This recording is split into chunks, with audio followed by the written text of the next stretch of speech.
Biznesni boshlashda davlat xizmatlari kompleks tarzda ko'rsatiladi.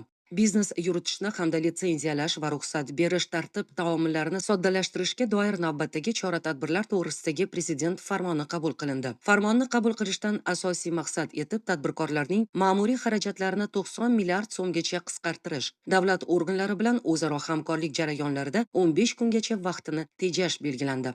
Farmonga ko'ra 2026-yil 1-yanvardan biznesni 15 daqiqada boshlash tamoyili asosida tadbirkorlarni davlat ro'yxatidan o'tkazishda bir vaqtning o'zida quyidagi xizmatlar ko'rsatiladi. Elektron raqamli imzo kalitini berish, bank hisobvaraqlarini ochishga ariza topshirish hamda ularni faollashtirish, ayrim faoliyat turlari bo'yicha litsenziya, ruxsatnoma olishga ariza yoki xabarnoma yuborish, ko'chmas mulk ijara shartnomasini rasmiylashtirish, qo'shimcha qiymat solig'i to'lovchisi guvohnomasini olish, onlayn nazorat kassa mashinalarini onlayn ravishda xarid qilish va ularni soliq organlarida ro'yxatdan o'tkazish, yuridik shaxs rahbarini tayinlash va uni yagona milliy mehnat tizimi idoralararo dasturiy apparat kompleksida hisobga qo'yish.